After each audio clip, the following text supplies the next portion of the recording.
Good evening, folks. Welcome back to another Monday night live stream. Hope you're all very well. Hope you had a fantastic weekend.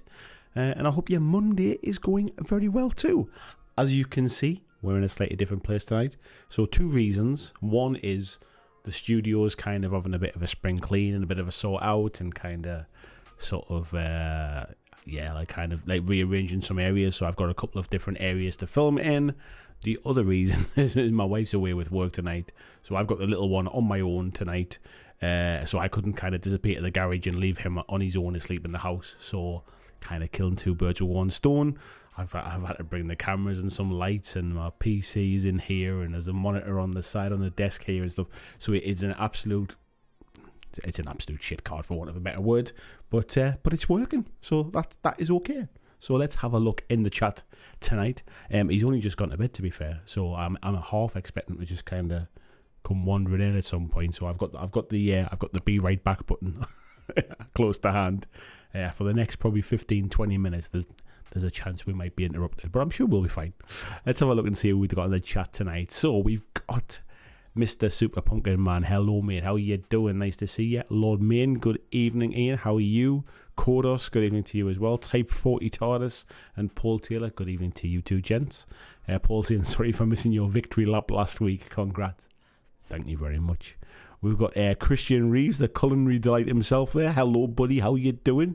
Blizzards, olas to you as well, or olos. Ed's in as well. Hello to you, Major Tom. John said he's morning to those in Australia, and he's got his Dictator for Armada on the table tonight. Nice model, mate. Very nice choice. Ian saying there, I hope he mentions Elia Chronicles. Yeah, mine's not arrived, mate. So I've got I think I've got an all-in pledge on its way. But yeah, it's not arrived yet. I've seen there's a few kind of pictures of showing up. I assume it's maybe because there's a few more bits in my box. It's taking a bit longer to get sorted, but it'll get here when it gets here. Ed saying he's working on the rest of his Void Dancer roster and terrain for the Kill Team League he's doing next month. I don't even know what a Void Dancer is, mate. There you go. So is that one of the Harlequins? I'm guessing at that. Ed's asking what Elia Chronicles is there, I think. So Elia Chronicles is from the creators of the Drowned Earth, All Mech Games. And it is kind of you can play it solo or you can play it with 4 people or whatever, but it's a cooperative game where there's kind of a story mission that you kind of play set within the world of the Drowned Earth. I did a couple of videos about it a couple of years ago when the Kickstarter was going live, and it's starting to ship to those folks now, so that's all good. Tasty Brain Drain, hello to you, mate. Peter Stockdale, good evening. VJ, good morning to you. VJ, I apologise, I forgot to send you a text back. Your parcel did arrive, mate. Lou had to sign for it, so yes, it's here. Wayne Hayward, good evening to you, mate. Simon Dave, good evening. Kath Smith, hello to you. Nice to see you in. Yeah, VJ saying change of scenery. I think I've just clarified what that was. Good Aussie morning to you, Mark. Jeff Higdon, good afternoon to you. Ian said he's good and he's nearing the end of this challenge. How am I? I'm okay, mate. Actually, I'm not too bad. Yeah, I'm fine, mate. I'm not too bad, thanks. Kodos says he's painting forces of nature today. Simon O'Day says the traversal always seemed cool in Drowned Earth. It's a nice little system, actually. I like the way you basically roll those 2d10 dice, and one is kind of whether you succeed or not, and the other one is whether you nail it, which is almost kind of doing it perfectly, which gives you a bonus. And it's very, I would say, in the way Carnivale is very much on the RPG end of miniature gaming, I would say that the Drowned Earth and therefore the Elia Chronicles as well is still kind of RPG in its nature, it's telling a story, but it comes back towards the skirmish game side of things. So if you like a little bit of kind of RPG in your games, but not too much, if you want it to still be relatively kind of sort of balanced and more of a game than a story, Drowned Earth might be right up your street. Type 40 TARDIS says he's edge highlighting some Uber core for Monpok. I saw you were doing that, mate. Good luck to you. I haven't got the patience myself for edge highlighting. That's why I dry brush everything. VG says he just realised we're missing out next week as I'll be on the plane. unless they have internet on the flight. Actually, a lot of flights, especially the long-haul ones, do these days, don't they? Zach Matthews, good evening to you. Said he's just assembled a couple of Grot bombers. Can't wait to start painting them. Nice one, mate. Yep, it arrived, buddy. I haven't opened the box, to be fair, so I will open the box if you want me to, mate, just to make sure everything's okay inside, but it's still sealed up, mate, waiting for you. And James Arm says, greetings, hope all is well. Things are not too bad, mate, thanks for asking. So tonight, folks, we are going to be talking, as I'm sure you saw from the thumbnail, we're going to be talking about the Dusty Boys themselves, the Empire of Dust for Kings of War. And if you're not familiar with them, they're essentially the Tomb Kings of Kings of War, and there are some new plastic kits coming out. So, historically, they have been a mixture of plastic skeleton kits with metal additional parts, where you basically kind of hybrid the two bits together to make this kind of very Egyptian-esque kind of Empire of Dust. They fitted together okay, but they were a bit of a fanny on, if I'm perfectly honest. And what Mantic have done is they've now released full plastic kits, and they've also converted some of the metal sculpts, I think it's the Guardians, over to resin as well, and they've made them slightly bigger and some kind of like nicer sculpt to it. So yes, that's what's happening on them. We'll be talking about them tonight. And I also have an exclusive for you all tonight as well. There is a model for the Empire of Dust that has not been revealed yet, and I have the image to reveal it to you this evening. So yes, a little bit of an exclusive there as well tonight. Ed saying the fact it's RPG-ish convinced me I might be able to get some of my local guys who don't play mini games to bite on it. Yes, it's definitely got that kind of, it's got that storytelling aspect with a bit of kind of like, sort of like swinging across kind of sort of ravines and jumping across, and I like the universe it's set in, that kind of, that almost post-apocalyptic wet world where sort of there's been experimentation on animals and things like that. So you end up with elephants with machine guns and gorillas and stuff like that. But yeah, it's cool. VJ says, seeing your Monpok inspired me to get back to mine Type 40. Yeah, I remember. I saw the chat you were having there. And Ed saying, yeah, Carnivale, that is. Yeah, Carnivale for me is probably just, it's right at the end of RPGs, where I think basically it's for me, Carnivale is playing out an RPG story as opposed to having a very story-focused miniatures game, which I think that is kind of heading back towards Drowned Earth and stuff. Simon O'Day says, Andy getting the scoops.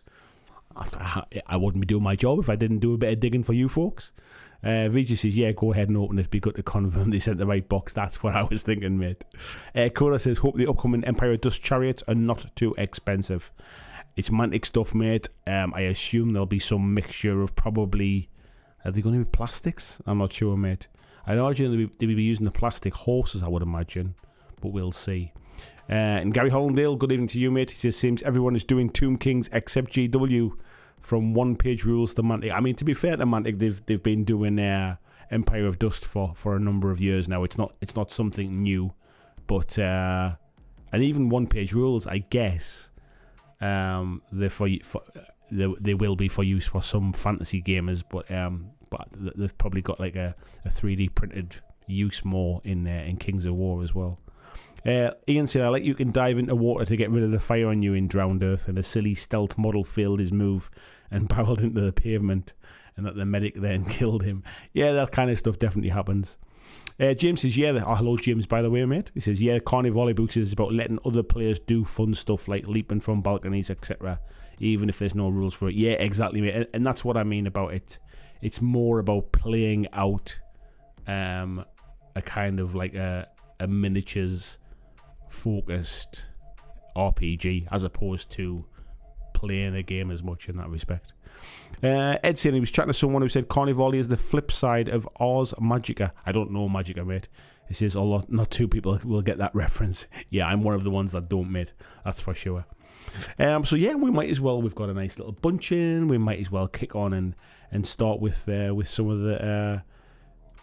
the King stuff. So let's go to everything still. working.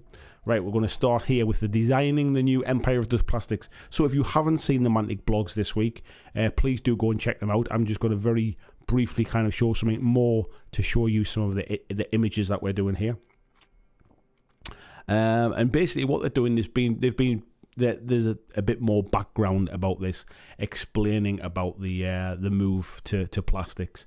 Now this is the original Empire of Dust army. This is the one that is a mixture of plastics and metals, and whilst they are a bit of a fanny to put together, they do look really effective when they're all done, and you wouldn't necessarily know that the skeletons come from the kind of from the undead sprues, really. So there's some nice stuff in there, and you can see the guardians. Yeah, you can see my mouse. You can see the guardians in the middle here. These ones were metal, the kind of thing that you'd put in a sock and use as a weapon in prison, because they were big and heavy.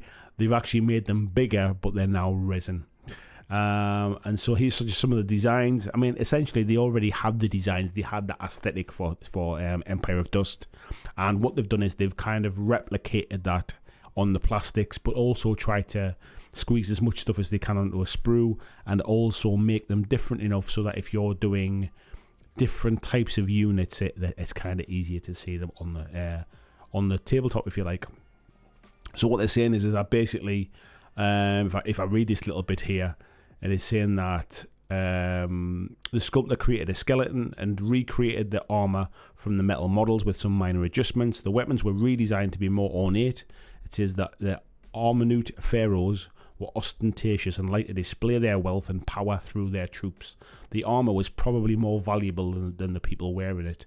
And with a bit of work, we managed to fit warriors, the swords and shields, the spearmen, the spears and shield, and the archers, bows and arrows onto the same sprue.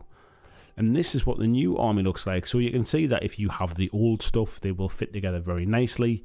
But there's some really nice sculpts here. You can see the bigger guardians there in the middle. You can see that there's some plastic cavalry here as well. So there's a group at the back there. There's a troop here. And then you have a mixture of, you can have archer cavalry, you can have spearmen, you've got the ones with sort of swords with hand-to-hand combat, and there's a real mixture of stuff in there. Now, one thing that these have said that I was a little bit disappointed in is that actually the cavalry doesn't come with any of the archer weapons, and that if you want to make them archer cavalry, you need to use the spare archer weapons from a kind of like an infantry troop that you've equipped either with spears or you've equipped with swords. So you've got the bows and arrows, if you like, spare, which in reality is probably fine, but it just sounds like if I wanted it, and I guess this is going to be a minimal amount of people, but if you just wanted to buy a box of cavalry archers, you can't actually do that. What I'll also say as well is, and not so much here, but in some of the other designs, like these ones are actually quite nice. I like the blue and gold. I think it really stands out. I'd probably paint mine blue if I had some. So I'm not kind of dissing the color schemes at all. But when I come on to some of the other models, I'll talk about the color scheme a little bit. And yeah, so basically they have 5 new undead horses, which are deliberately unarmored and generic. So basically they can start with that base, and then there are armored bits that you can then kind of adorn them with. And this is almost a little bit of forward thinking. It would not surprise me if those horses end up being replacements for things like kind of undead and night stalkers and all sorts of other things. And it's saying that between the two kits, that is the cavalry and the infantry, between the two kits you can make no less than 5 units, maybe 6 at a push, and that's just the tip of the iceberg pyramid. So it's got loads more power sleeves built around this new range, and as you can see there, you can see the chariot as well, which is we've yet to see. Now, if we come across here, Kyle, who works for Mantic, has done like his Empire of Dust top 5. And here we see, starting off with the Revenant Cavalry. I'll not go too much into the details, but this is the colour scheme I was going to talk about. So from a bit of a more like kind of low down angle, I'm not a huge fan of the colour scheme, if I'm perfectly honest, because I think it's too much gold for me, It's very, very gold. The gold kind of blends into the bone colour. You then put that into like a deserty kind of dusty sort of board, which a lot of the shots are, and it all kind of blends in a little bit much for me. I would have liked to have seen a bit more variance in that colour. It's a bit of a big block of gold personally, but that doesn't take away from the fact that the models are very nice. The next units are the Revenant Chariots here, and again here is here's the render for it. They haven't been made yet, so they've not revealed the official models just yet, but the renders do look very nice. And you can see the detail here, the detail on the shields, the detail on the chariot itself. I like what they were saying about the horses as well, how a lot of this armor is additional, so you can choose to add it on, you can choose not to. Things like around the kind of the shins and stuff. It's really nice. The next one's the Guardians that I was talking about before. So these enslaved Guardians, these are the new resin ones, and they've been increased in size, and they look quite nice. There's a few kind of areas where I'm not really sure what things are. Like, it looks like they've got kind of like snakes climbing up their legs or something like that. And this design on the front of the kind of, what is it like? Does it say what it is? It's like some kind of flame belching kind of arrow thing, and bone arrow. It's not really kind of obvious what a design is, but it's something I think if you can pick it out with a little bit more detail. And again, this is what I mean about it's a big block of gold, and I think it's kind of hiding a lot of the detail here. Like, if I go back to here, you can really see what the model is about, and it's you can almost kind of start to use your own kind of ideas and color schemes and that sort of thing. But I think when you see them painted, for me, for my personal taste, my personal aesthetic, there's just too much gold on them, I think. And this one is the monolith. So basically, it's saying this is a cornerstone of the army, as a support structure. It has to be in the monolith. So it says a lot of the strategies that it talks about above can be achieved through the special rule monolith. And obviously, they've got a monolith model that they're releasing, but they haven't showed it yet because it's not available to pre-order yet. However, I have that image for you, so you can see here is roughly what it's going to look like. These are some kind of concept sculpts, and then the actual official model looks like this, and this is what the monolith looks like. So if I zoom out a little bit, you get to see the full thing there. So this is what the monolith looks like. I really do like this. I love this kind of pink, purple, blue, the colour to it, with the kind of sandstone on there and the purple to the top. I think the purple and the blue of the armour goes together really well. I used very similar colours when I was painting my Empire of Dust Armada ships, and I can see it working really well in here.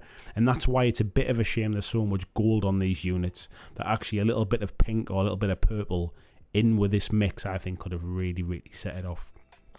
But this model itself actually is pretty cool. I quite like that. And so that's going to be some kind of totem type thing, I assume, that basically gives you some special abilities.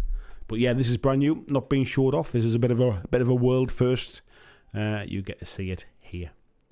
And then we've also got the Idol of Shobik, and basically Shobik's kind of like a bit of a living legend, one of their big models, if you like. And I love the concept art on it.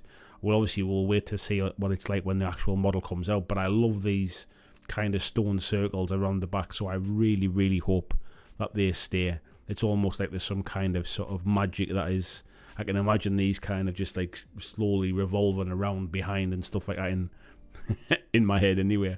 I know they don't do that on the model, but yeah, I've been looking forward to seeing what that finished model looks like. And then essentially basically what is available at the moment, if we go back to Empire of Dust here, these are the things that are available to pre-order. You can get the Empire of Dust Mega Army. You can get the Empire of Dust Army, which is basically like a smaller box size. You can get the Enslaved Guardian Regiment.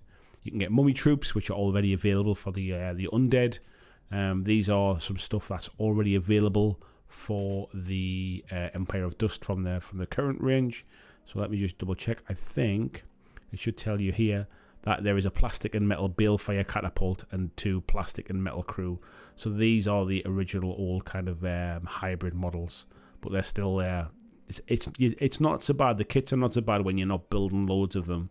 So to do like a couple of models here for this is not it's not the end of the world. But As always, the stuff that's included in these mega armies and stuff, you obviously get the there's Empire of Dust Enslaved Guardian Regiment in there. So 30 quid of that 115 is already in that unit in the middle there. Let's have a little look, and we can see what we've got. So you're getting, what's that? There are 10. So there's 20 cavalry in the box. In fact, if I go on here, it'll tell me. I don't need to. There's 40 hard plastic skeleton infantry. There's 20 hard plastic revenant cavalry. There's 1 resin cursed high priest pharaoh, which I think is this model at the back here. There is 1 resin army standard bearer on a horse, which is this model at the front. And there are 3 resin enslaved guardians, which are the big fellas at the front here. And then obviously you get all of the bases as well. But we'll have a little bit of a closer look at these. Yeah, that's quite a nice model actually. Did they say that one was a resin model, I think, which is quite nice. Again, like even if I go back a second, even just having a little bit of kind of black on here rather than too much gold just breaks it up, and obviously the big banners makes a difference as well. The Guardians there, which I like. Those ones, I'm assuming you get 3 in, but you must be able to build them either way. So the kits must come with the bits to build either one. Those are some of the troops there. If you like, the main skeleton infantry. Those are those ones. If I go back, those ones are the ones with swords, with hand weapons. Those are the ones with spears, and those are the archers. And remember, you can also use those kind of bows and arrows if you like. You can use them on your cavalry as well. And there's a unit of cavalry with spears. There's the high priest, the pharaoh, and there's your full army. So again, as I mentioned before, I don't know whether it's I'm assuming it's the same models, but these look a lot more blue in the image, where the other ones looked a lot more gold. So I don't know. I mean, I think they might be painted slightly differently, because even these cavalry at the back, if I can I zoom into this? No, I can't. Like, they look a lot more gold there than those ones there. It could just be the angles or something like that. But maybe if I see them in the flesh, I might feel a bit differently about them. But that is the Empire of Dust. So they are coming. If I can see the date on them, let me double check. It says they're available on back order. They start shipping from July the 11th. So we're only talking, what's that, 2.5 weeks, something like that. So not long for those.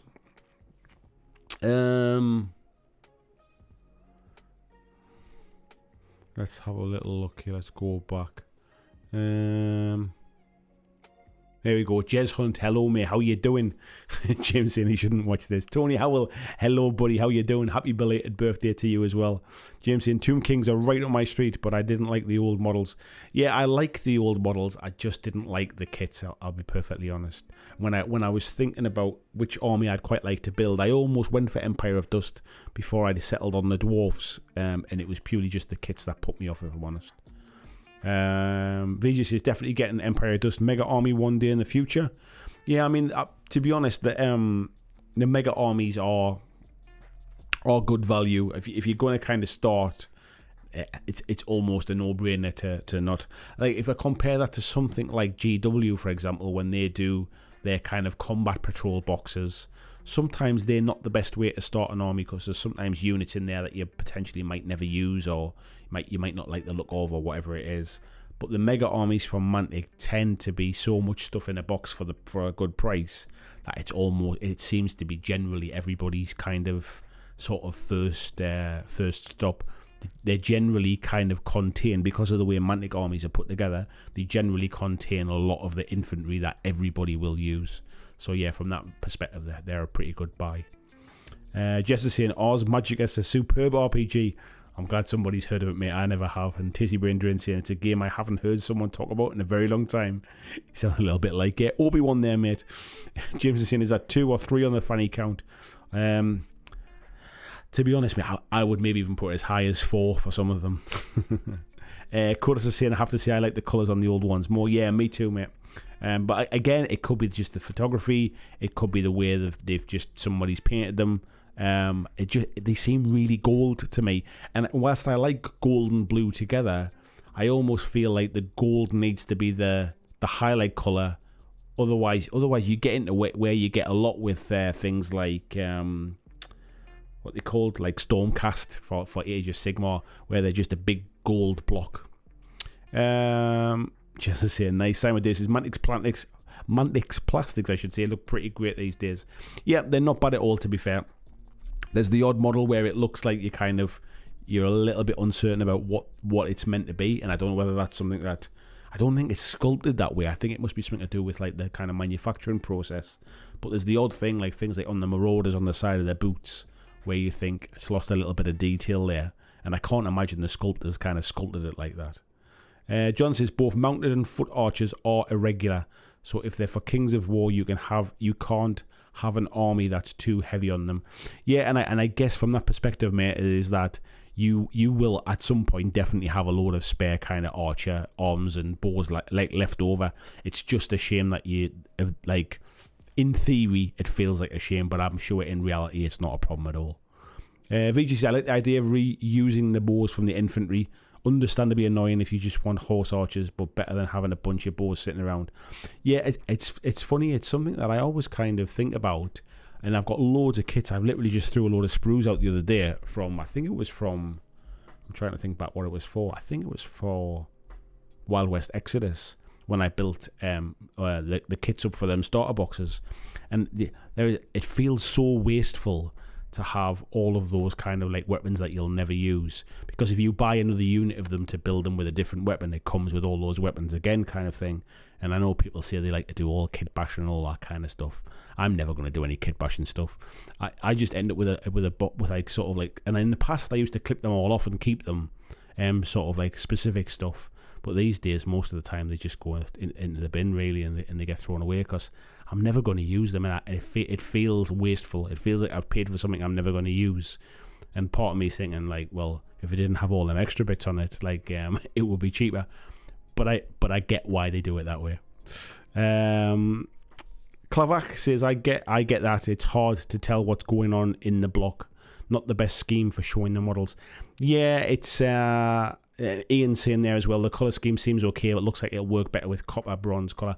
I just would have liked to have seen a little bit of variance either in the golds, maybe some gold and silver with the blue, or maybe more blue and less gold. It just seems like a big block because you've got the bone colour of the skeleton, the gold colour. It's surrounded by that kind of sandy coloured, like sort of desert, the basin in the background, and then you've got that kind of like orangey sort of sandy gold dominating the picture, I think. Shamira Wargaming, good evening to you. How you doing? Tony says, lovely stuff like this. I have to remind myself I don't paint large amounts of same. They look really nice. Yeah, they are nice, mate. Jess is saying they look great. Clavak saying that's a cool effect. Evening, Anna, how are you doing? John says the monolith might be the thing that tips me over into buying these.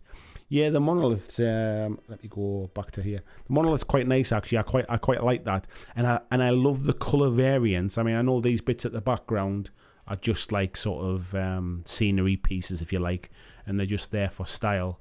But I love that purple and blue together. I love the way it sits. In fact, if I just go back to the main screen, let me see if I can find. I've got a feeling that they're.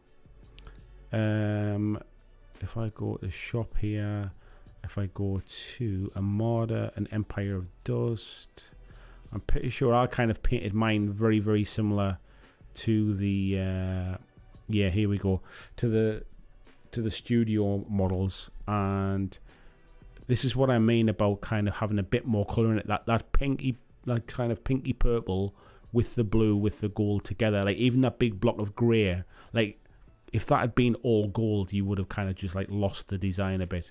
I really like how that looks, and I only wish they'd maybe pulled some of those pinks, even if it was just a bit to differentiate it from the old Tomb Kings type stuff as well a little bit, because Tomb Kings were very kind of gold and blue, obviously. I painted up my Ossiarch Bone Reapers, very similar schemes, but the Ossiarch Bone Reapers have a lot more kind of bone and skeleton and kind of big plumes of like sort of rib cage looking things on their backs. They have a lot more bone, which breaks up a lot of the armor, where some of these models that we've looked at are very heavily armored, and therefore they're big blocks of gold. VG saying he's got to give his Empire of Dust Force paint scheme for Armada some thought, as I'll be wanting to match the army. Yeah. Tony saying, yeah, we'll see myself painting that monolith. I can see you doing a good job on that, mate. Yeah. Samuel Dave says, really cool designs. James is saying, wow, they're like past Necrons.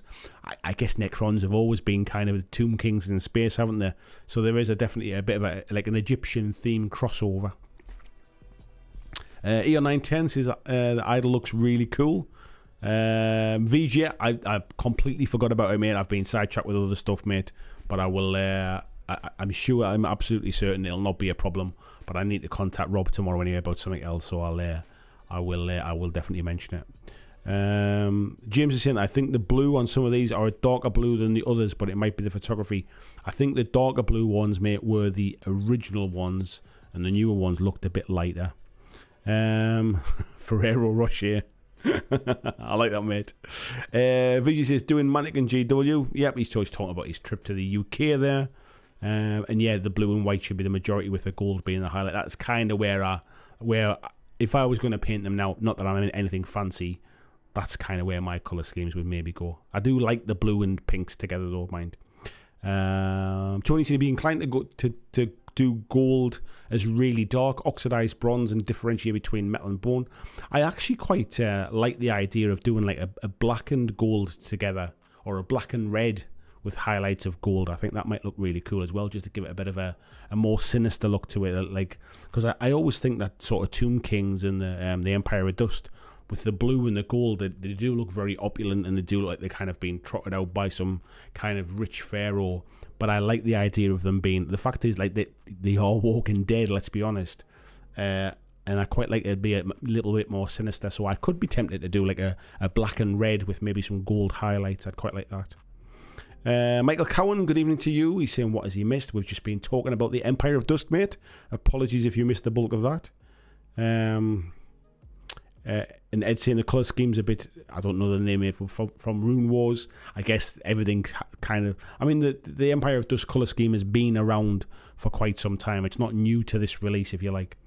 RD Tabletop Studios, hello. Says, looks like I dig out my old models with Idol of Shobik and Monolith are out. Yeah, the new stuff, mate. I'm looking forward to see what Shobik looks like. Busey, hello to you. Says, they are very gold, but I saw on the telly the other day that people are eating gold at restaurants now. Yeah, when I was in Vegas, there was a hotel that basically was or a restaurant, I should say, pretty much just selling like gold leaf food, like gold steaks and stuff like that. The things that they do when people have too much money. Tiberius says, I think the scheme chosen would look stunning in person, but doesn't pass that well in the images. I think that's kind of where I would agree with you as well, mate, because, hello, by the way, first of all, when I've been to Mantic HQ and I've seen some of the paint schemes in the cabinets, the ones like the studio paint jobs, they always look better in the flesh. And it's super like hard to do them justice, I think, sometimes when you're photographing them. And especially when you need to have a close-up shot to show the models off. But I always feel like when they're all painted up, the wide shot, if you like, the kind of the shot of the army in a whole is always the one that's a bit more impressive.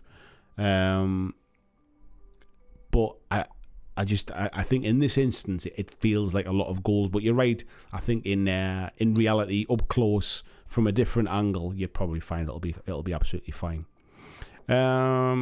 Tony saying, yeah, it looks like it's begging for dark colours to balance things out. I think just with the white bone and then kind of some darker colours on the cloth and the armour and stuff, I think it just could look really cool. Just saying, yeah, all there desiccated with verdigris bronze would be cool, yeah. And VG saying, yeah, nice to see some big centrepiece models coming for the army. It's one of the things that's lacked a bit with the Mantic stuff compared to G-dubs. I think the problem with the big centrepiece stuff is it needs to sell in big numbers to justify it having a plastic kit. Things like the Mantic Giants and stuff like that are obviously the exception.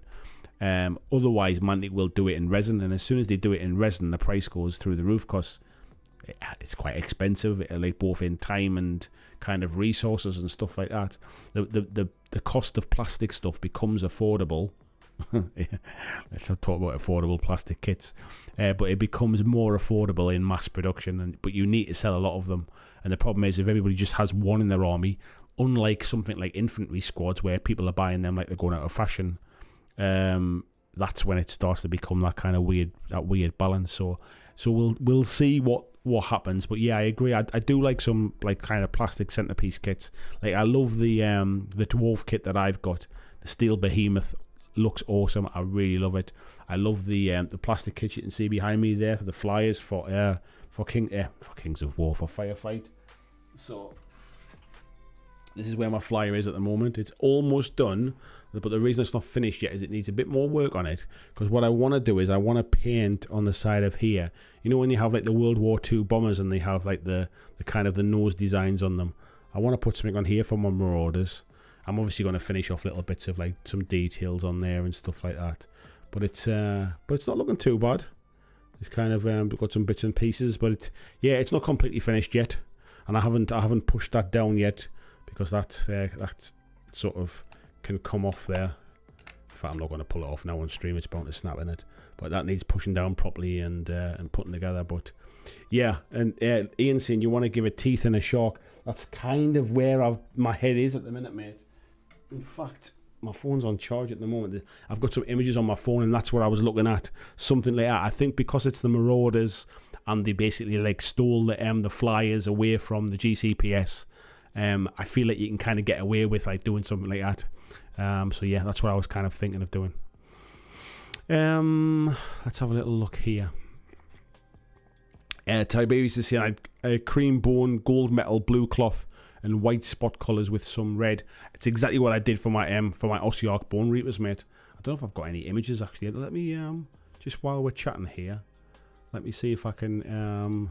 I made a video, man, didn't I? let me see if I can find the image of my Bone Reapers, and it'll kind of give you an idea of the colours that I used. See if I can find the image. Even just the thumbnail, I suppose, would do it, won't it? We can do that while we're looking. In fact, if I just put Bone Reapers painting, that might get me there. The video did pretty well there. It is. It's. In fact, I'm so impressed with my search stuff. Look at that. It's second in the search after GWs. It's had 33,000 views. But yeah, you can kind of see on the colours there how I've got a kind of bone colour, the light blue highlighted up, spots of red on things like the blades of the handles and stuff. In fact, let's just. I hate these adverts. Don't get me wrong. That's how my wages get paid. But they're getting a bit handy, YouTube, with the amount of adverts they put in. But yeah, you can kind of, if I make a full screen, you can kind of see there the colours I used. There's a lot more bone on these guys, but I do like that kind of blue and red together, and I think that could work really well. But I think there's too much armour versus other stuff. So unless you can kind of see here, some of the armour is actually kind of, the armour on here is made of bone, and like things like this around here, and the backs of the wings and stuff. But I think you could kind of do something with that. I think you could definitely do something with that paint scheme. Where are we up to here? Anna's saying Dark Fantastic Mills Necrosis terrain looks like it'll mix well with the newer models. What do you reckon? I don't think I've seen it, Anna, to be honest, if I'm perfectly honest. I've not seen a lot of terrain stuff lately. Ian saying, yeah, you want to give a teeth and a shark. Regis is good point. Hadn't thought of that. If people are only buying one, paying a bit more for it in resin's okay. I think it's fine. I think the problem is that it still becomes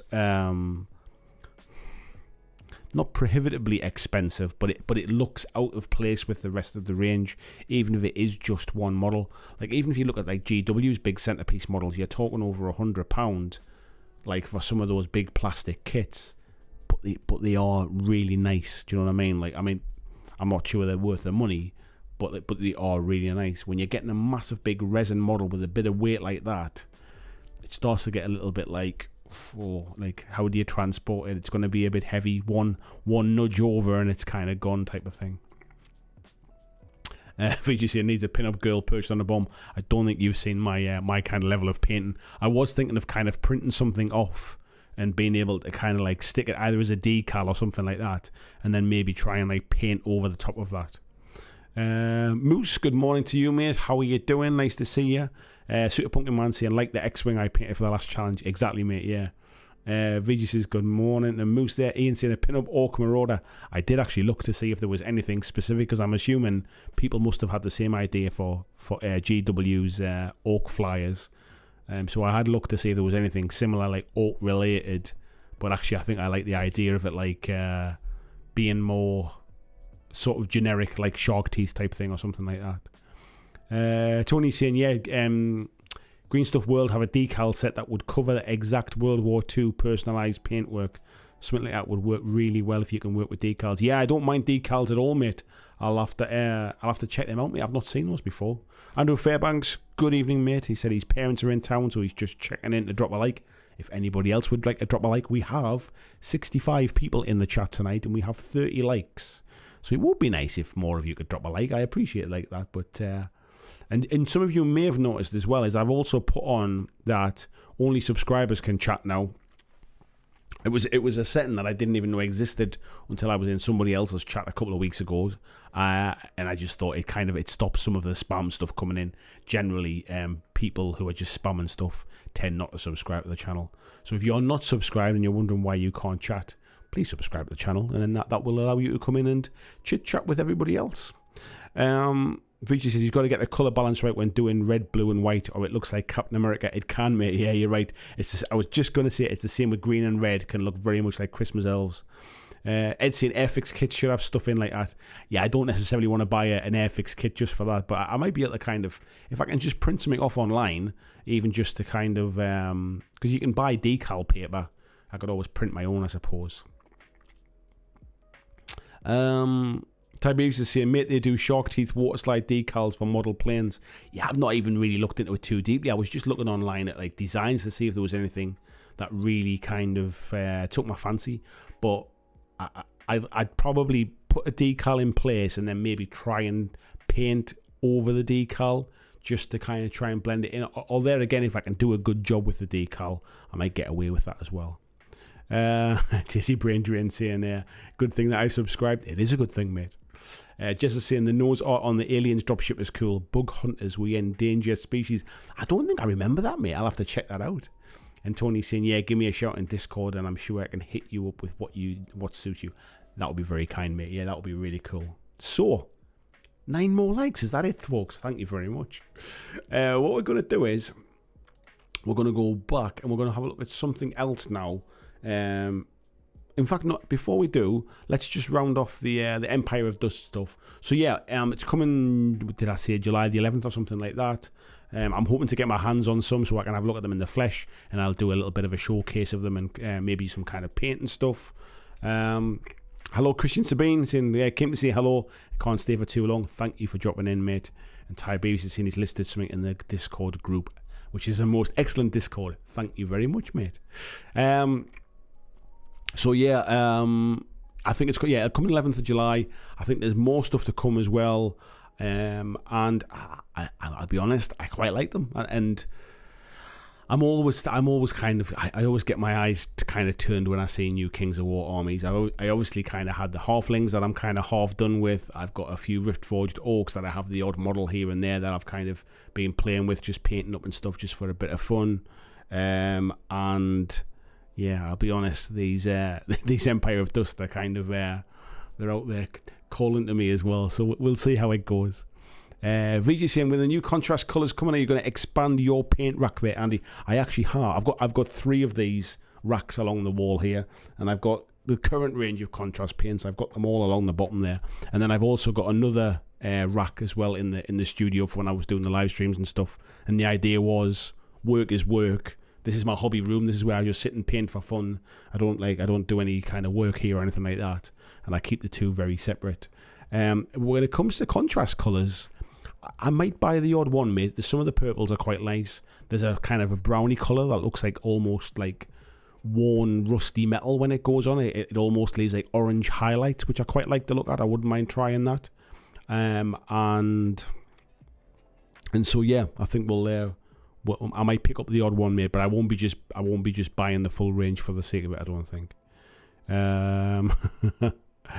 Christian saying, how are you guys? Well, I'm very well, thanks for asking, mate. Paul saying, I wish my paint rack was that neat. I'm a little bit obsessive, mate, when it comes to having my paint racks, so I don't know if you can. We might be able to kind of in fact, let me just pull my light out of the way there. I'd have to move the camera, to be honest, but so what you can see here is there's one rack to there, so that is one rack. There's a second rack comes to here, and then there's a third rack comes to here, and I've got pretty much all GW paints there anyway, with the odd bits and pieces, odd bits and pieces. VG saying, yeah, new purples are nice, they're on my list for sure. Yeah, I mean, I must admit, I don't mind. What's it called? The Majos purple is a little bit light, and what's the other one? The Shyish purple's not bad, actually. I quite like the Shyish purple, but it's kind of it needs something in between the two. I think the Shyish purple can be quite dark. If you put it on thick, it makes a really good like tinted black, actually. Jesse saying, I'm fighting the urge to get more minis whilst I'm away out of work. Actually painted some minis this month. Well done, buddy. Well done. Clavac says, where did you get those racks, or did you make them yourself? I've bought them. They're from TT Combat, mate. So they make these racks, and they come in MDF. I've just painted these ones the same colour as the wall behind me, so it kind of blend in. And the ones I've got in the studio, again, I painted them the same colour as the wall, so they kind of blend in a little bit. But yeah, these ones are designed for the GW paints. They do them for Vallejo paints and army paint and that kind of stuff as well. And Clavac saying they look ace. Yeah, thank you. Paul saying, I have to have my painting stuff in a cupboard. I can't have that much stuff out in my flat. I'm massively fortunate, mate. We've got a bit of spare space here. So the room I'm in here is is what used to be the studio when I had the studio in the house. So I've got like all my paints here. I've got a little kind of rack there where I put some bits and pieces I'm working on. I've got a nice long desk along here. There's a kind of like a sofa in here and a TV and my PlayStation and stuff like that. So it's kind of like a little bit of a kind of hangout room. Me and the little one kind of playing here, and he plays on Switch and stuff. Or if I'm doing a little bit of painting on the night time, my wife might sit in here and watch a bit of TV so we can sit together and stuff. And it just means I'm not kind of carrying hobby stuff around the house. So yeah, we're fortunate for a bit of space, mate. Jess is saying super organised. So they're all organised in colours, mate. So I know exactly where everything goes back.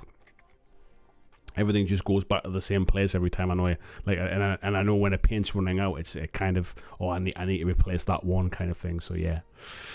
Christian saying, is that a new studio? It's not, mate. This is just a hobby room in the house, basically. It's just at the minute the studio is getting pulled apart a little bit. It's kind of ready for a bit of a refresh and a tidy up and a bit of a dust and a clean. And I'm basically moving some things around so I can create a couple of distinct areas. One area where I can do some filming, maybe do live streams from that end, and then the other end where we do kind of more gameplay and with a big table and the TV and stuff like that. I want the streams to be a little bit more kind of cozy, a bit more personal, if you like. So that's the plan really with those two things. So that it's kind of upside down at the minute. Plus, my wife's away on holiday. My wife's away with work at the moment, I should say, overnight. And so my little lad's asleep on his own in the house. I can't then go and kind of work in the garage for the next 2 or 3 hours and leave him on his own in the house. So I've pulled like the computers down here. There's cables everywhere. I've got a light rigged up and the camera over there. My laptop's on a box here, so it's high enough to read. I've got a monitor over here. There's lights on the desk. Microphones clamped on my desk and all sorts of stuff. So yeah, I've just kind of cobbled together a bit of a live stream tonight. Let's have a little look. Cass says, our paint rack is any flat surface on the ground floor. Has anyone seen my lead belcher? I become, what I tend to do is when I'm painting something, I'll bring them off as I'm doing and I'll put them just on the desk, and then I always kind of take a picture of them, of the paints I've used, so I have a record of whenever I go back to paint something, like them's all the paints that I used when I was kind of painting that thing. So I've got like loads of sort of photos on my phone that I need to like, and then I can go back and write down what I need. I used to be really kind of religious with doing like a little bit of a painting diary, but I paint the similar type of stuff that I almost I'm getting better at remembering stuff now. VJ say I picked up a 100-litre duffel bag for my trip to the UK the other day. Going to be fun filling that at Mantic and GW. We may be pricing up to see how much it is to ship stuff back to Australia, mate. Paul says need to kick my lad out of his room for a hobby room. Yeah, I mean, we were fortunate when we bought this house. Obviously, me and my wife worked at home anyway, so she kind of needed some space to work. We've got my little boy in, he's got his bedroom. I've obviously got my twin lads as well, so my older lads used to come and stay at weekends, so they needed space. So it was a consideration really when we bought the place. And then obviously they're away at uni now, obviously don't come over quite so often. They're out with their friends and that kind of stuff and away at uni. So yeah, we have a bit more spare space now, so we've got like some spare bedrooms and stuff like that now. It's nice. Jess says it's kind of good for a tough setup. It's it looks alright on camera. You wouldn't want to see the bit I can see, mate. It's been I had to say to my little boy when I got home from school was like, right, don't go in the games room kind of thing. There's wires everywhere. Like there's things balanced carefully all over the place. Like let's not play in there. Let's go and play outside. The sun's out kind of thing. V says I need a new paint rack. The one I have is crap and isn't stable enough. I've heard that nail polish racks are good. They are generally, mate. I think if I remember right, these ones hold 72 paints in a rack for the GW pot anyway. And I'm trying to remember now, I think they were about like 11 or 12 quid each. So they're just handy, mate, that's all.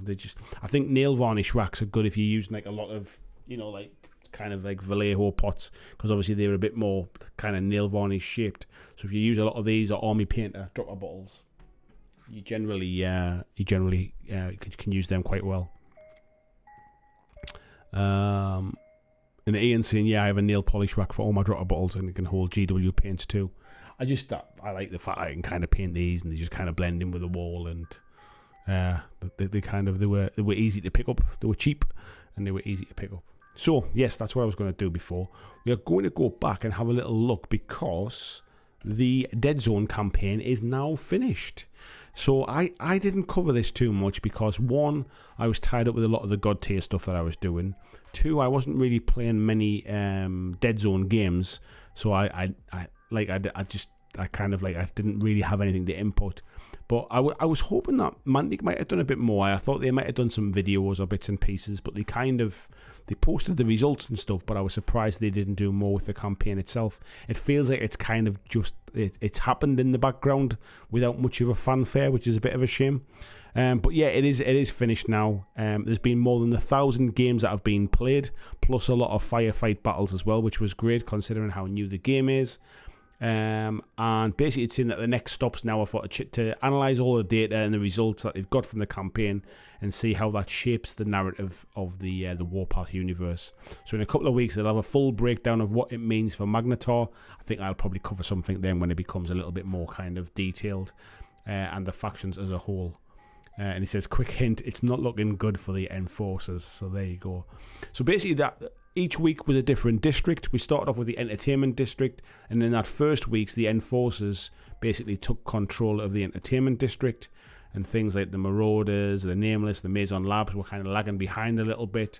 I think Rebs and Veerman had a bit of a push towards the end and almost caught up, but Enforcers basically did kind of hold on to the Entertainment District. The next week, it went to the Research District, and here the V-Men basically ran wild here. GPS, I think, were winning for a little bit, but yeah, the V-Men basically took over and ran absolutely wild in the Research District, so very thematic. In the Port District, the V-Men kind of took a really strong lead in this one, and I think we're starting to think at this point, like, V-Men's might be a little bit overpowered here, what's going on. However, when it then came to the next week in the Industrial District, the Forge Fathers come through and actually had some really good wins, which is actually very thematic as well, the industrial side of things, and the Forge Fathers coming in there and taking over, I thought was pretty cool. And then in the last week, these were the firefight games, so the other games were all the Dead Zone games. The Central District was a firefight result, and I was surprised to see Enforcers not doing better, bearing in mind Enforcers are in the starter box. But Marauders, very, very strong for Marauders there. So there's been a nice mix of stuff there here. But one thing's for sure is that the Enforcers and the GCPS have not managed to kind of keep control of things. So this should cause some pretty cool stories, I think, out in the Warpath universe. And I think from what they're saying, they were quite surprised with just how many Firefight games were submitted in that last week as well. So it does give a good indication. It doesn't actually say how many games were played there, but I think they were happy with the amount. So it's been so there you got the final standings. It's been an amazing 5 weeks, and although I didn't get to play as many games as I would have liked, it was still really enjoyable to see everyone having fun and get stuck in. See you on another planet, same time next year? ? So yeah, so that's the end of the Dead Zone global campaign with a bit of firefighting there as well, and we'll see very soon. Let's get that back. We'll see very soon what that actually does to the universe.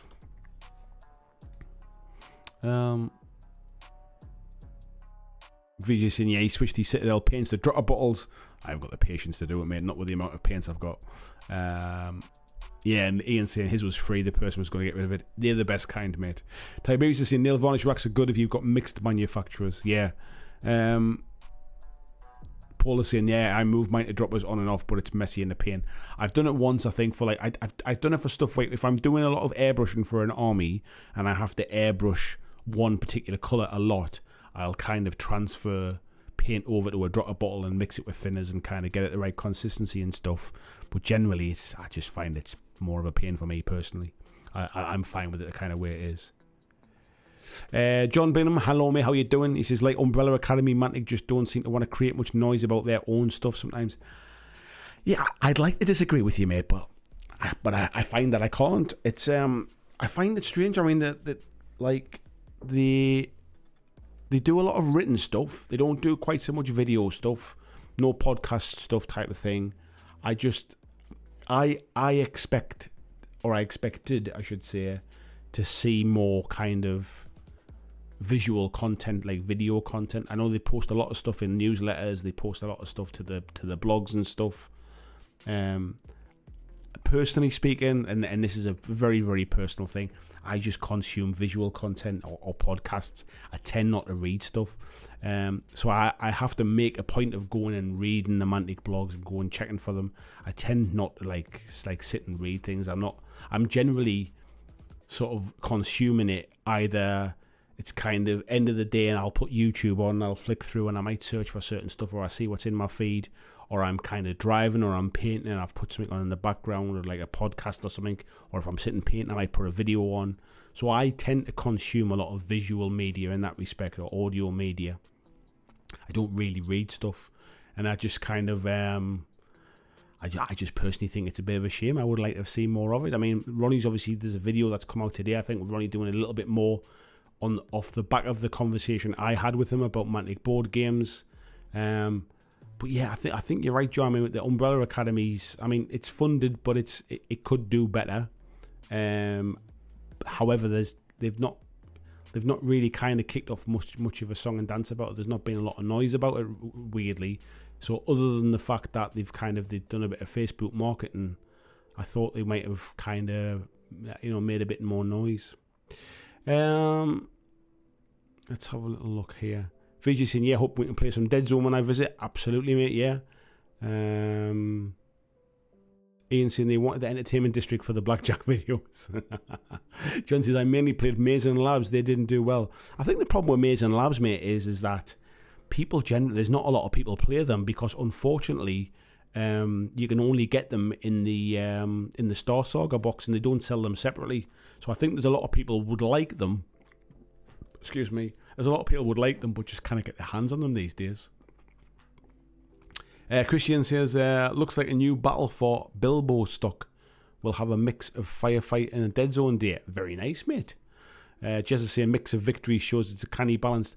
That was generally my takeaway from it, mate, was that the fact that I'm assuming it's not like, it will have been different people playing over time, but it's not like some people played in week one and then never played a game. I assume people were generally playing kind of week on week, or at least a couple of weeks out of the thing, and it just shows that it's not like it's not just one one team running away with it all of the time, or one faction running away with it.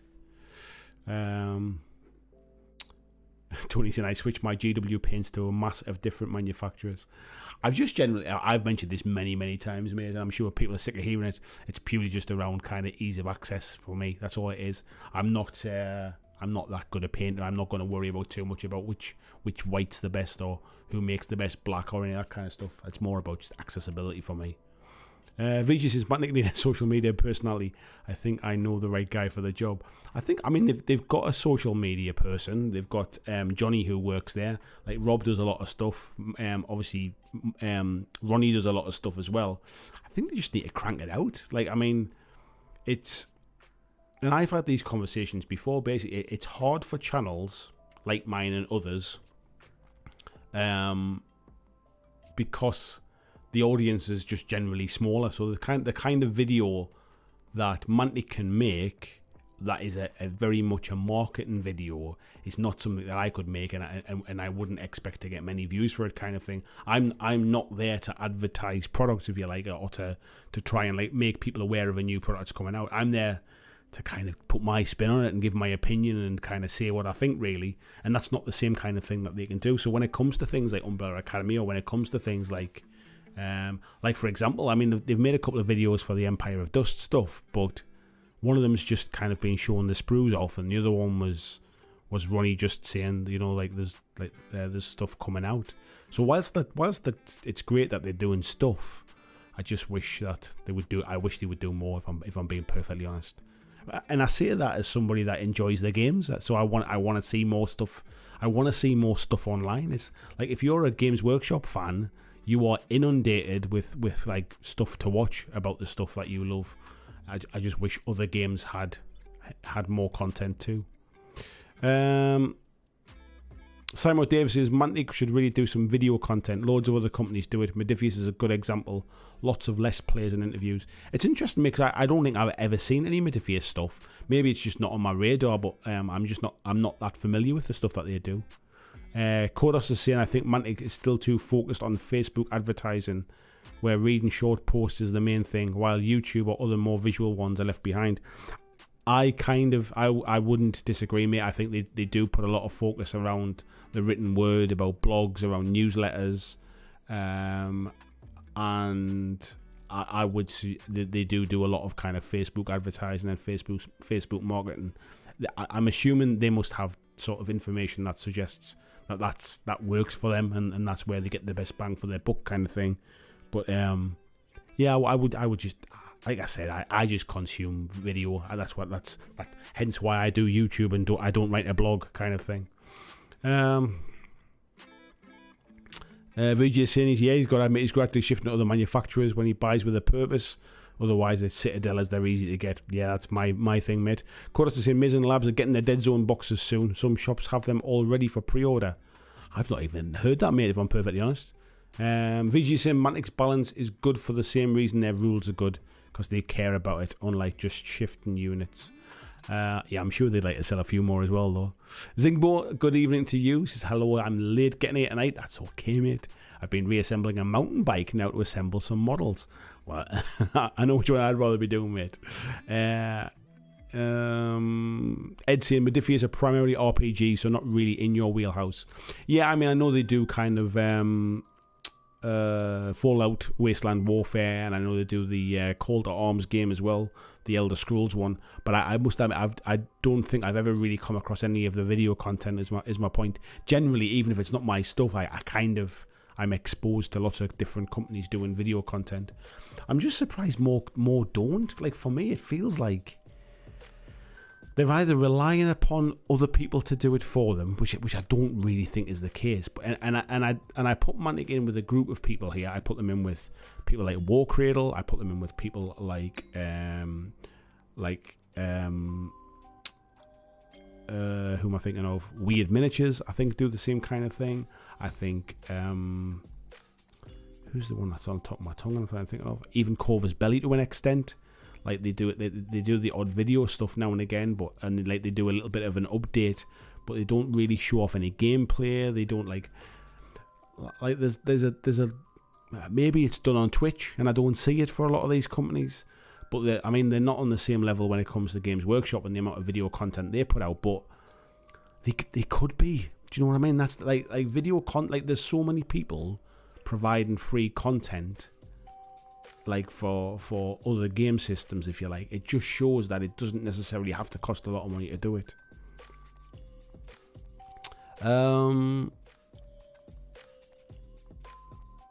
Yeah, Tony's saying there as well. Yeah, variety gets for a product for the job. You're right, mate. Ed's saying, actually thinking about it, they have the Dune license as well, which could be really good to get the Modiphius skirmish game treatment. Yeah, they've definitely gone for the what's it called? The RPG, I think, on that, haven't they? And it's obviously timing wise was pretty good. Tony says, I'm not anti-GW, just find some of their paints don't play nice with me. Yeah, I think I've just learned to use them, mate. I'm not a good enough painter to kind of say that the tools are the problem, if you like. It's definitely my ability that will be an issue rather than the paint itself. Yeah, I've just kind of learned to use them. Christian saying, nowadays I'm on the painting content creators reel to watch. I don't watch a lot of painting stuff, to be fair.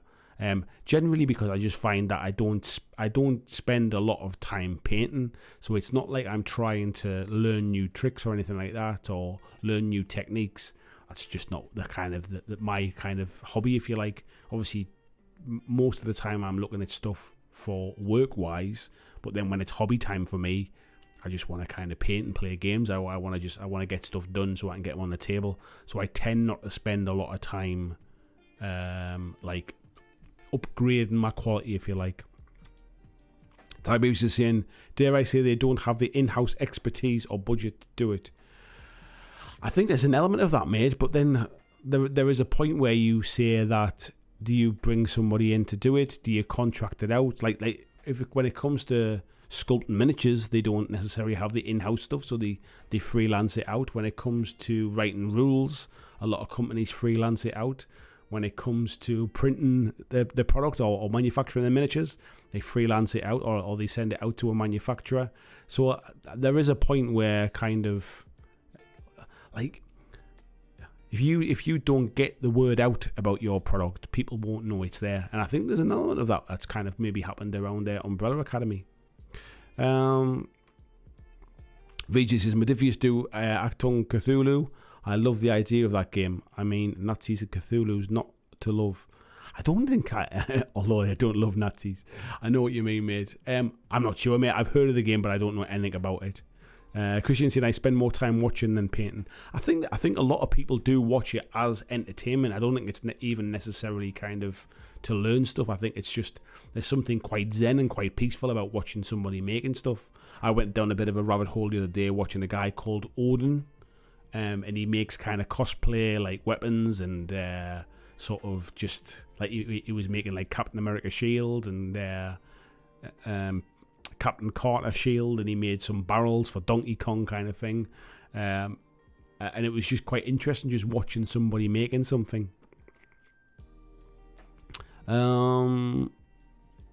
Vijay said he's pretty excited for Conflict 47 since he's got his US and Japan starter boxes. Yeah, you've got quite a bit of new stuff to be getting your teeth into, mate, haven't you? Ian saying, yeah, they did, and they had a massive sale on the game and the minis. Oh, that must have been about the Achtung Cthulhu thing. Vijay saying, we know a guy.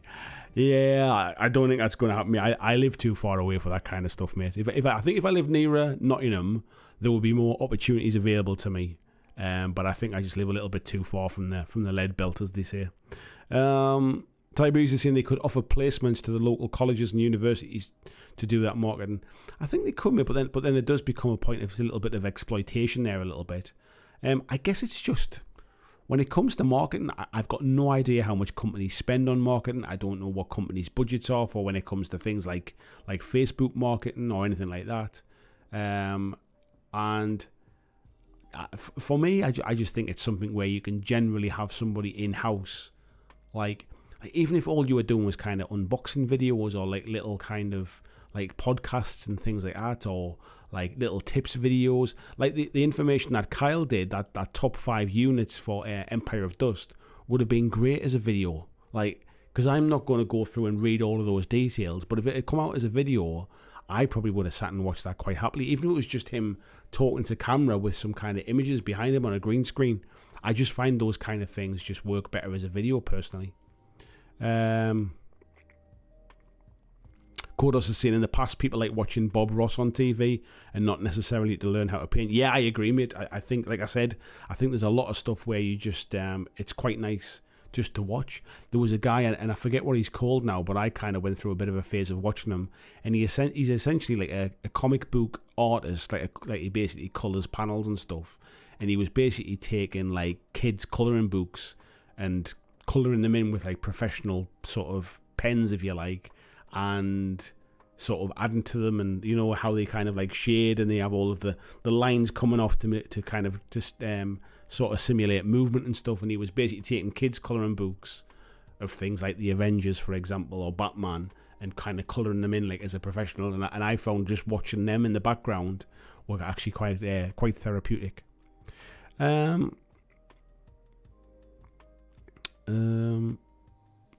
Let's have a little look here. Where are we up to?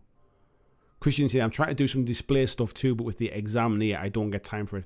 I think I'd quite like to actually do like a painting lesson. I'd like to sit with somebody who could actually sort of teach me some good habits, because I've got some terrible habits. I don't think I thin paints properly. I don't really kind of like, I don't think I know sort of how to blend. I don't know how to do like lots of stuff. And it's just, I've never learned really. I've never been interested to learn. And I think I've done it for so long now that I have a lot of bad habits. I think I'd like to sit with somebody maybe like over a couple of sessions and maybe relearn the basics. I think that would be quite nice. I think there's definitely a video in that as well. James says, want to put together a kill team. I want to put a kill team together. Shall I get those super old Katachan jungle fighters? I've got no ideas if you can even use them, mate. The kill team's moved on so much now from when I last played, and it's in a very different place when it comes to the rules and things, that I don't even know what you can use. It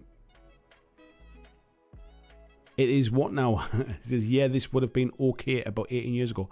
I'm not sure what that's reference to, mate, to be fair. John says Kyle used to have a video channel. Yeah, I think, to be honest, he's done some video stuff for Mantic as well. Like, even I think he did like a halfling video, which was a very similar kind of concept, but did it on the halflings. So I was surprised to see that it wasn't a video and that it was actually just a sort of a piece of text. But again, it might be personal taste. Maybe they've found that nobody watches the videos, and then they get a lot more hits from the newsletters and stuff. I've got no idea on the data of that side of things. I'm an audible learner. I learn by listening, or I learn by seeing. I tend not to learn by reading, which, to be fair, was somebody just talked about God tier there. The God tier thing, like a couple of weekends ago, where I won the event. That was very much kind of like learning by listening, and kind of listening to podcasts and kind of moving models around on a tabletop to try and get the basics into my head. I wouldn't have learned it by reading, kind of sort of reading a battle report or reading that kind of stuff. Let's have a little look here. Christian saying, I saw my first Bob Ross video the other day, shared by somebody in a painting Discord, and it was cool and easy. There's a lot of kind of chilled out, relaxing stuff when it comes to Bob Ross. Simon Day said, I think what the God tier devs did was really smart. Imagine if Mantic did a similar thing for Dead Zone or Firefight launch. Yeah, and to be honest, it's something I've spoken to Rob about, doing something similar for Mantic as well, potentially along the Dead Zone lines. Whether it comes to anything, I don't know, but it would probably end up being something I organise as opposed to Mantic organising. Tiberius is saying, you just described the genesis of the Linus Tech Tips empire. Exactly, mate, yeah. John said it was a really good channel to find to a few bat reps and some of those which my army suits you sort of thing. I used to watch it myself, mate. Mastercrafted was a great channel, and it's kind of it's massively missed. I don't know how much of it is like, obviously, since Jesse passed away, whether that's been something that Kyle doesn't feel he wants to go back and revisit now, or whether it's just now he's working for Mantic, he doesn't have the time to do it or whatever. But I enjoyed that channel, and it's kind of very much missed. It is what now says, this looks like early Perry Brothers stuff. The level of what 3D printing can do today is way above this. I'm not sure what you're talking about, mate. Are you talking about the stuff that we talked about like 2 hours ago or something, or an hour ago? Vijay says, yeah, cheers, I look forward to seeing them. Tony Paul says, I've seen those colouring book videos, they're really impressive. They're cool to watch, me, aren't they? They are cool. James is saying Imperial Guard are an option in Kill Team 2021 apparently. They are an option, mate, but the way they've done them now is I think you essentially, like, you run a unit as it comes in a box. So I've got no idea, like, if like older stuff is still like, I assume if it's something that they sell now still, you might be able to play it, but you need to speak to somebody who knows what they're talking about when it comes to Kill Team. Christian says, yeah, I think it's a nice idea to do the learning sessions. Yeah, I do feel like I want to kind of reset and get some basics, kind of learn about thinning paints to the right consistency, learn about sort of blending and doing skin tones and that sort of thing. I rely way too much on like washes and that kind of stuff just for speed. Ian saying, yeah, we're going down this route. I don't wash my minis. I put my brush in my mouth. I don't wash my minis, mate. I wash them if they're resin, but I never wash plastic. I put my brush in my mouth. He says his desk is a mess. I think that's not a problem. When I say bad habits, it's not that kind of stuff, mate. For me, it's like, I don't think I necessarily look after my brushes properly. Maybe I don't know how to do it. I think I don't think I necessarily thin things to the right consistency. I feel like I maybe paint in the wrong way. Like I see kind of, let's say, pro painters who will kind of paint and highlight one area where I feel like I block all the base colours in, and then I come back. And maybe the whole point is because of what I've done there, I then obviously my highlights don't look as good because I haven't highlighted over when the base coat was a little wetter kind of thing. Everything's dried out, so I'm painting like another colour over the top rather than blending another colour in. I think it's those kind of basic stuff I think I could do with relearning. Yeah, and Christian saying it's hard to know the basics. It absolutely is, mate. Nobody ever showed me. Nobody taught me how to paint. I basically learned myself just sitting with paintbrushes and paints and kind of like just trial and error, really. YouTube wasn't really a thing when I first started painting, so there was none of those kind of painting tutorials. There were books, but again, I'm not somebody that learns very well from kind of reading books. And then I guess by the time YouTube came along and stuff, I was kind of setting my ways a little bit by that point. And I guess that, and I never like sat and painted with anybody else, and my painting was decent. Like, I'm not a bad painter, so I don't think anybody ever said to me, oh, like, if you do this could be a lot better, because my painting was good enough that like most people would go, oh, that's really good kind of thing. You get the nice comments type of thing.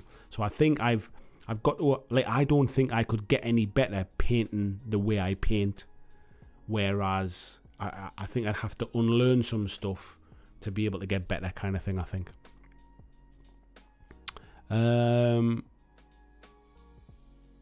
Yeah, Christian, sorry, Super Pokemon says, while I am consider myself a pro painter, I know I'm a terrible teacher. And yeah, just because you're good at something doesn't mean you're good at teaching other people. That's very, very true. It's like I know lots of right things to tell people to do, but I don't necessarily do them myself either. Christian says at least know how to apply properly, yeah, and how to load the brush. Of course, I think the next big thing for Mantic should be to set up French and German marketing support, be it just the blog. It's not that people don't understand English, but more that the company cares. I think the problem is, mate, is it really depends upon, when you're a relatively small company, of which Mantic is, where do you spend your money to get the best return on investment? And if the majority of your French and German market are English speaking, spending money on getting English and German language sort of marketing materials is probably not going to sell anymore. And I know that sounds quite harsh, but I think, unfortunately, when it comes to business, and when you only have a pot so big and you have to make that stretch, I think it's probably the reason why a lot of these companies don't do video content.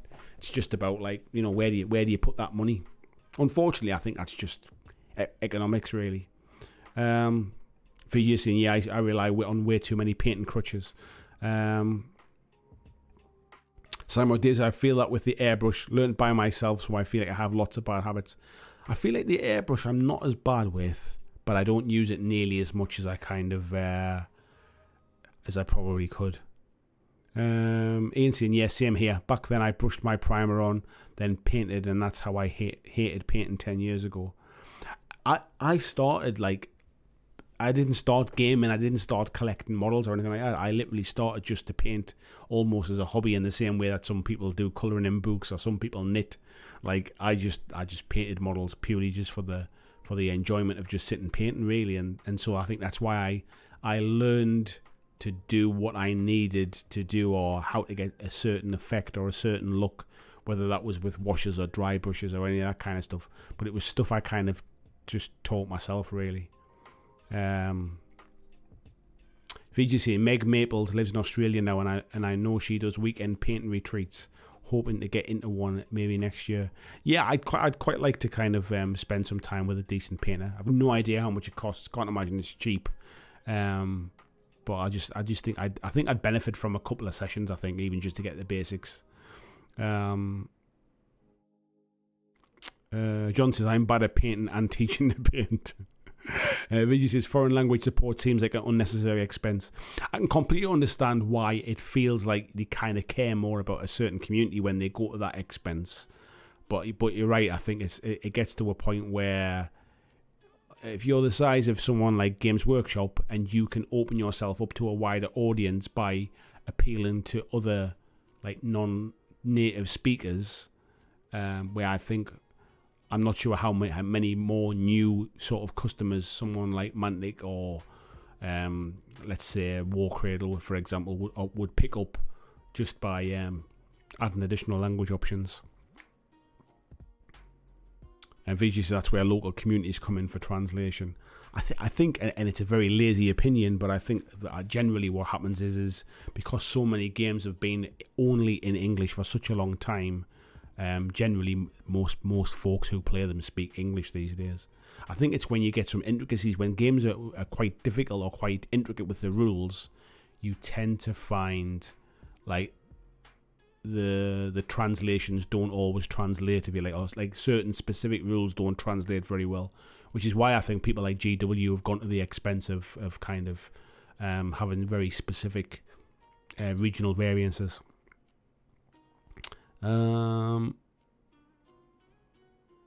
Christian say I may try a bit more with the airbrush too with my cheap one. I learned a lot from using a cheap airbrush, mate, I'll be honest. Clavax says airbrushing was easier than I thought. I find that when you do something wrong, it's very obvious very quickly. I think that is one thing I would agree with, mate, when it comes to airbrushing. I think the difficulty comes is when you do something and you do it wrong, it's not always obvious why it's gone wrong, because there's different reasons. Like if you haven't, there's a lot of variables when it comes to airbrushing. So if you haven't thinned your paint to the right consistency, if you've got the air pressure wrong, like the consistency of the paint versus the pressure of the air, like you can have the right consistency but the wrong air pressure, or you can have the wrong air pressure for the consistency kind of thing. I think there's a lot of variables. Christian saying, I challenge myself every project in different ways. See, I don't, and I think I've just become lazy. I basically just now paint. I mean, I'm happy. This is the other side of it. I'm happy with the finish of the stuff I paint, and in the time it takes me to paint it. But I'm not. Excuse me. I'm not pushing myself. I'm not trying to get better, shall we say?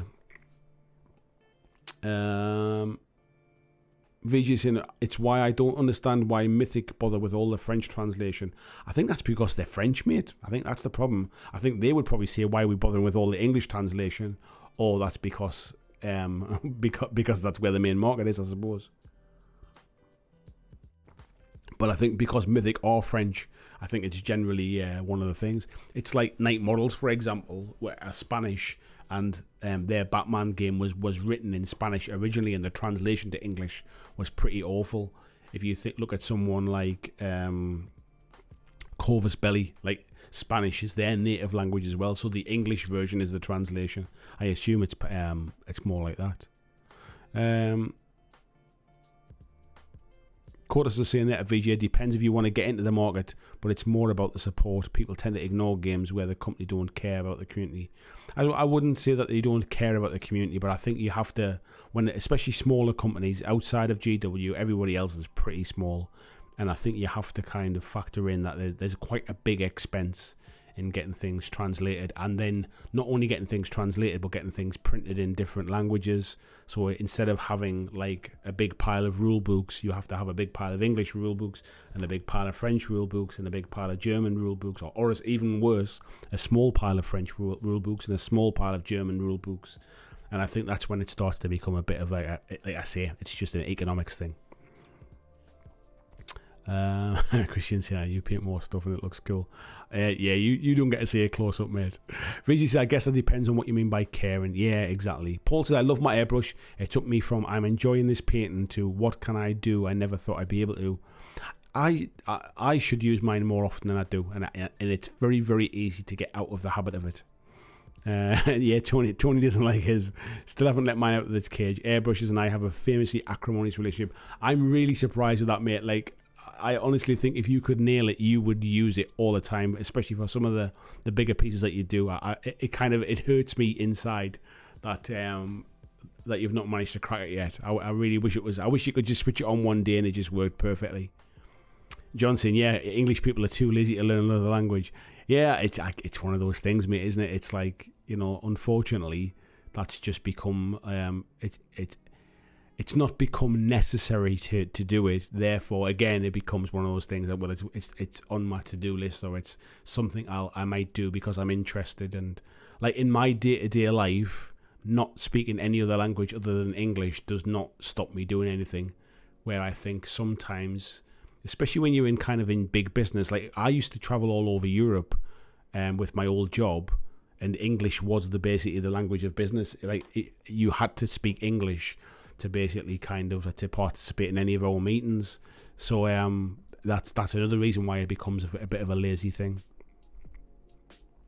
Where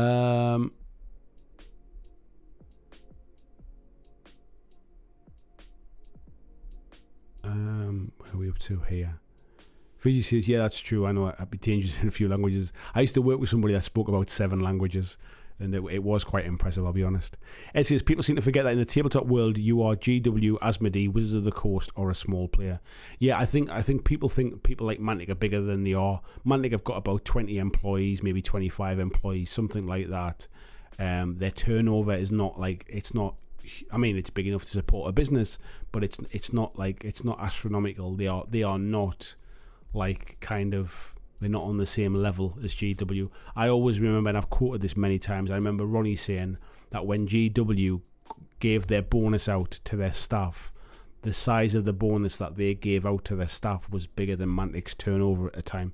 Now that might have changed, and we're going back a few years, but that just gives you an idea of the size of things. When GW were giving out a bonus that is bigger than the amount of money that Mantic took in, it starts to give you some idea of size. And I would love to understand what the size of of some of the other companies, like what is their turnover, what is the volume of products that they sell, like how much, like let's say these Empire of Dust army boxes, how many like mega armies will Mantic sell for that army, for example, just to give me an idea of scale of size. Because like when we see Kickstarters and stuff, like some Kickstarters make a lot of money, but they make a lot of money from not that many people spending a lot of money, and it ends up being a few thousand people. Now, a few thousand might sound like a lot, but not when those few thousand people are like spending sort of upwards of £500 each. Like, it's very, very different. VGC and Fantasy Flight must be pretty big. Fantasy Flight are massive, mate. Like, they're part of the Asmodee group. Asmodee are massive. It's like Wizards of the Coast, owned by Hasbro. Like, there are 2 or 3 kind of truly big gaming companies, and it's more to do with the fact that they don't just have one string to their bow. So, for example, Asmodee are huge globally for distribution as well. It's not just the fact that they kind of have Fantasy Flight Games, for example. They own a lot of like other companies and stuff. I think Asmodee are a French company, and yeah, like as I said before, Wizards of the Coast is part of Hasbro. Hasbro, the huge big toy company kind of thing. So there's a lot of stuff you don't see. Things like TT Combat, for example, are part of Troll Trader, and Troll Trader are a huge company who do a lot of like distribution for a lot of the UK kind of gaming companies and stuff like that. War Cradle are part of Wayland Games, and Wayland Games is not just a store. Wayland Games are also a massive like distributor as well. So there's a lot of stuff that you never really get to see unless you kind of start digging in the background and things. Mantic are a standalone company, so they have their own stuff. There are a lot of companies that are just kind of like, if you look at, say, Goblin King Games, who do Moonstone, they're just like a one-off kind of company. Steamforged Games are a bigger company than you think, but they're still not that big. I mean, they've got like investors and stuff like that and shareholders. Actually, I don't know if they have got shareholders. I don't mean they've sold shares. I think they've basically got people who've invested in the business, and they are basically growing all the time as well. So there's a lot of these companies, until you start digging into the background and the business side of things, they seem like they're big, and they're not. And some companies are way bigger than you think they are.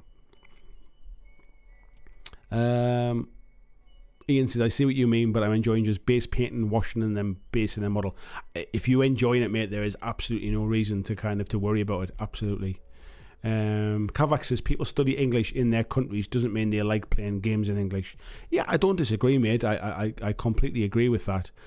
But again, it's you've got to factor in the size of like the size of the difference. It's like if a new novel comes out, a new novel won't come out in like 10 different languages.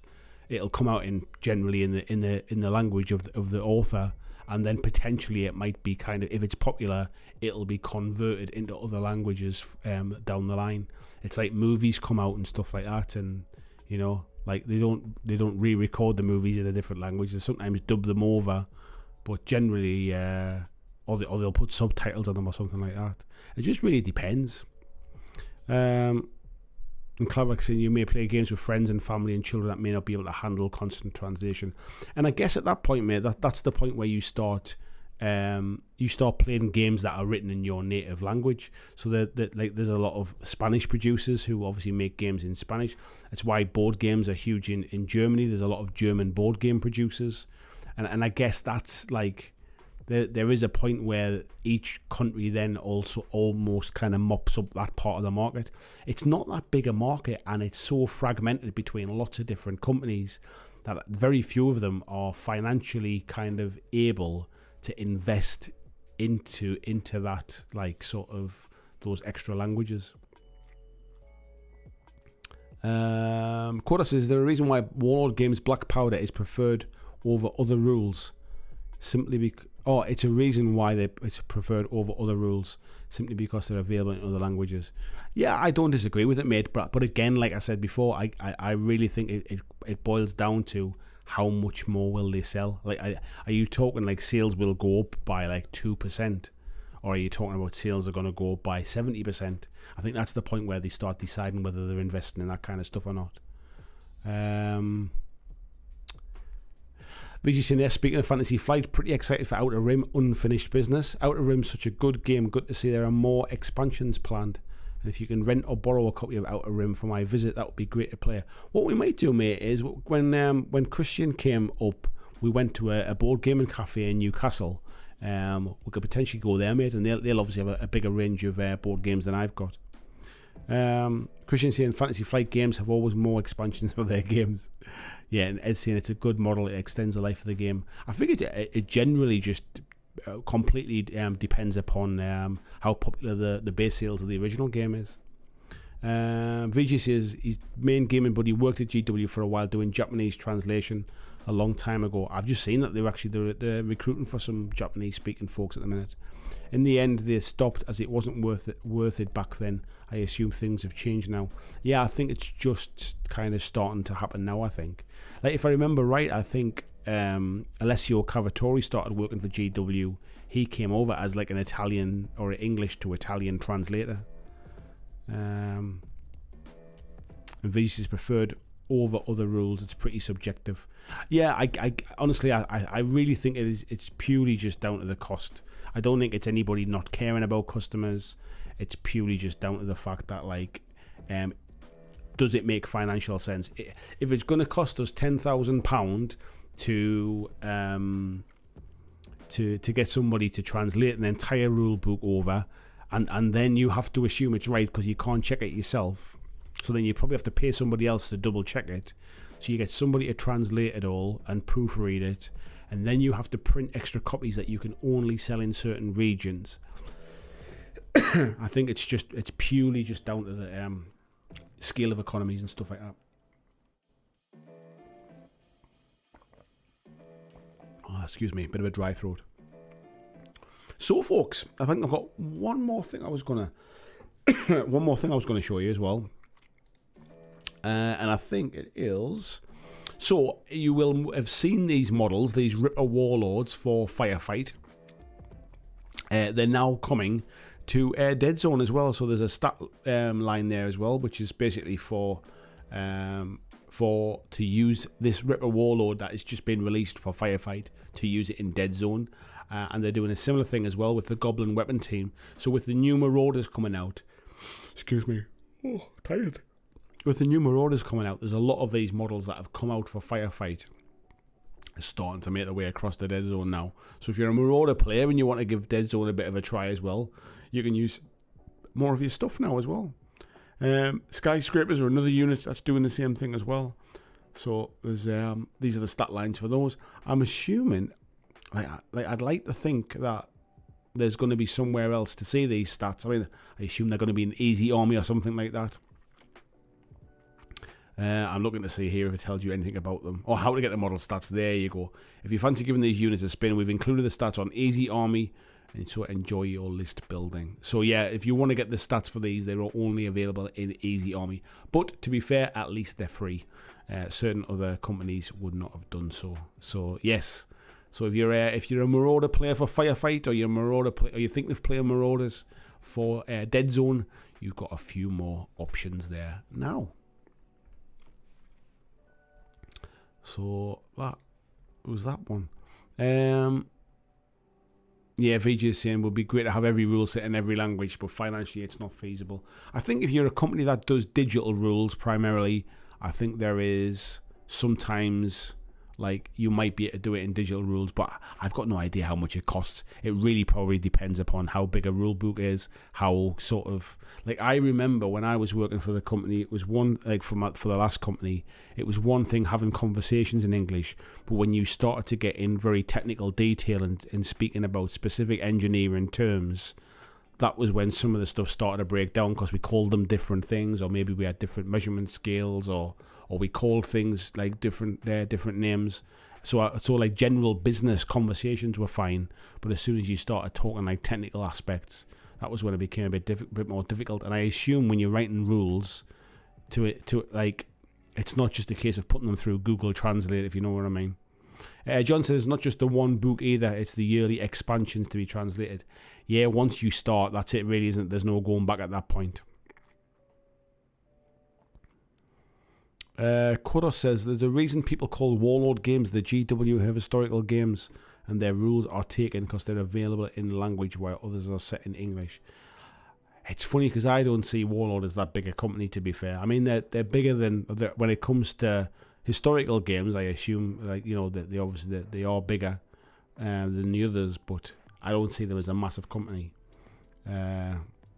Christian says the water had drugs to sleep. Maybe my little boy's been spiking me, that's what it is. Yeah, VGs, I like Warlord. I'm thinking of going to check their shop in Nottingham, especially now I'm in Conflict 47. They've got a new place since I was last there now. They're another place that will happily give you a bit of a tour around, mate, if you contact them in advance. They'll take you around and show you all the resin casting and that kind of stuff. There's a nice bunch of folks work there. Right, folks, how we're doing for time? I think what we'll do is we'll probably call it a night there. I'm absolutely shattered, if I'm perfectly honest. I was up early with my little boy this morning, and it was a bit of a busy weekend. So I'm going to call it a night. Thank you, every single one of you, for joining me. I've still got the live stream planned with Discourse as well.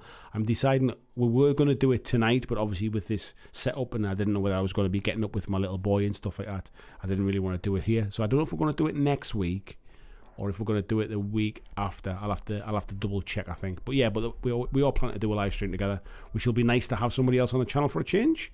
And yes, Super Pumpkin Man saying he's just finished this month's challenge. Don't forget, let me have a look on my phone and I will tell you when the end date is. VG, I don't have any contact details for Warlord randomly, mate. I think the best way to do it is probably drop them a note. Just drop them an email. I don't know anybody at Warlord these days. Let me have a little look. The date for the end of the...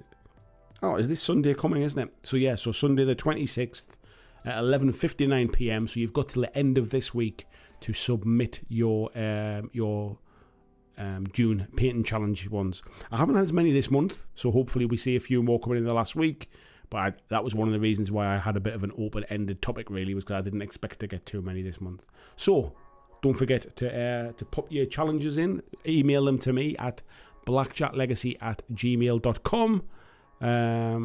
Discourse Miniatures, there she is. Nice to see you. I was literally just talking about you there. Always nice to see some one-page rules coverage. Yeah, not on my channel, unfortunately. And Ian saying, yeah, 2 more models than he submit. He's 17 pictures. And Type 40 Tortoise says, yeah, I can send pictures of my second army. Just please send your pictures in, and we'll be showing them off on the live stream as well. So, on that bombshell, as they say, we will round it out. Thank you very much, everyone, for coming in tonight, and I will see you all next week. Bye for now.